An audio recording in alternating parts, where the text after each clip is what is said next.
Hello there.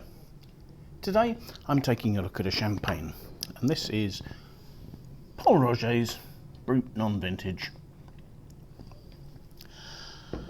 Pol Roger, a house whose foundation dates back to 1849, although I believe the family were involved in winemaking in the area prior to that for a couple of decades. The smaller bottle puts me in mind of Pol Roger's most famous customer, Winston Churchill, who evidently liked his champagne in pint bottles. Now, you can't get pint bottles these days, it's not a legally allowed size.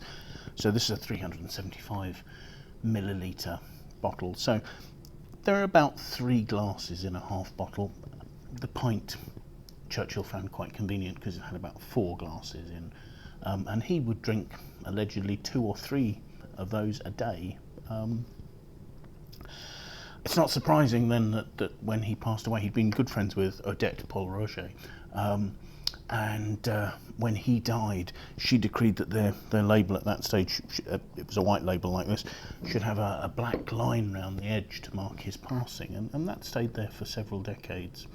Subsequently, they also started producing their cuvée Winston Churchill, which is their premium cuvée, and they still make that today. The black line has gone, but a nice tribute. Anyway, this is the non-vintage wine. Pol Roger have about 90 hectares of their own vines, and that provides about half the fruit that they need to make their champagnes, and they buy the rest from growers, which is quite a standard traditional setup in the Champagne region. The blend on this is about a third of each of the main varieties of Champagne, so about a third Pinot Noir, about a third Meunier, and a third Chardonnay. And those are coming from really good locations. So the Pinot Noir, they say, all comes from the Montagne de Reims, the Meunier from the Marne Valley and some sites around Epernay where they're based, and then the Chardonnay comes from Epernay and the Côte de Blanc. Everything's hand-picked, of course, and one of the aims with champagne is to get everything pressed as quickly as possible to prevent any phenolic extraction from the skins. So this is likely to have been pressed at a press house near the vines. The juice will settle there, it's then taken to the winery where it will be allowed to settle at cool temperature, about 6 degrees, overnight, probably for about 24 hours in total. Fermentation goes on at relatively cool temperature, about 18 degrees, in stainless steel tanks. All of Pol Roger's wines undergo malolactic conversion to soften them, to take out the tart malic acid, sort of the acid you'd get in a green apple, essentially. So that softens it and gives a little bit more richness to the style here. The different plots, the grapes from each cru, from each village, are vinified separately and kept separate until blending. The wine's then blended, put into bottle for its second fermentation. Now, Pol Roger have lovely deep cellars. They're about, they say, 33 metres underground, which means they're very cool. The maturation goes on in there for 3 years with the dead yeast from the second fermentation in the bottle, and that feeds the wine, gives it some richness, and also enables the bubbles to last longer. You see there's a lovely fine bead still rising from this glass even as I'm talking for ages, sorry about that, and also provides a sort of a yeasty note to that.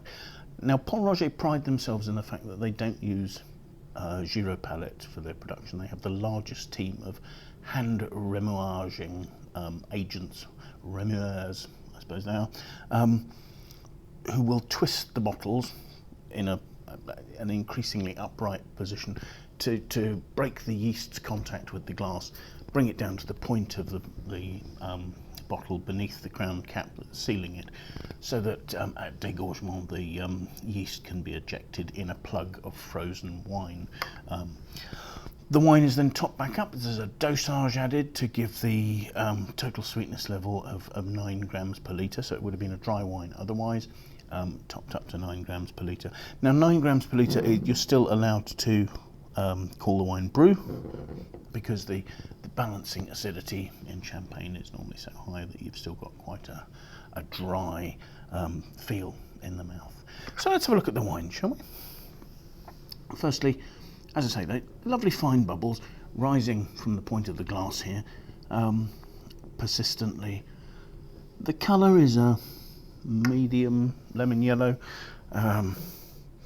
Didn't see the alcohol, but I would imagine it's 12.5%. Not that we're going to particularly get legs on a sparkling wine or anything like that, and I'm not going to swirl it any more than that because it'll all come out of the glass. Let's see about the aromas. The aromas are very toasty and very biscuity, but then there's also an appley note at the top of the nose there. Apple, maybe slightly red apple, maybe a slightly bruised apple skin sort of note, almost Chenin Blanc like, but not quite as honeyed. Okay, let's have a taste.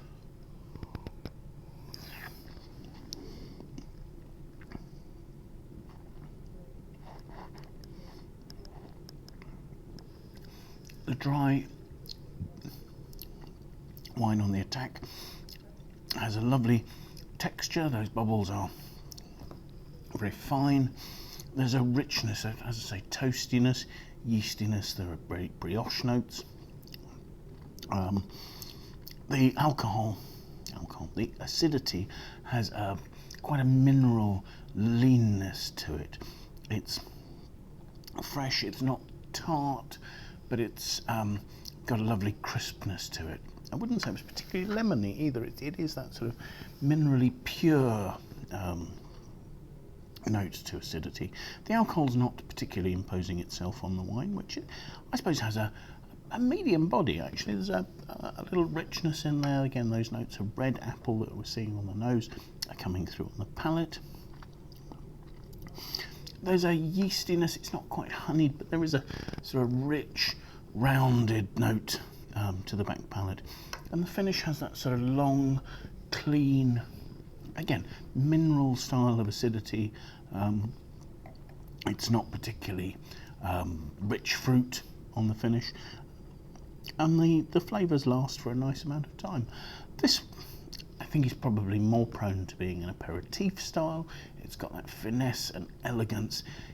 It's not the weightiest of wine. It would accompany some lighter foods, perhaps, and the acidity would really cut through. I mean, champagne is incredibly good with food, but I think that would go best with sort of beautiful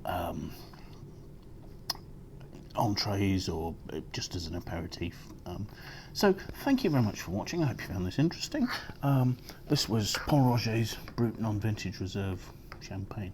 I hope you'll join us again. I hope you'll follow us on YouTube, but most importantly, do make sure you watch another video soon, won't you?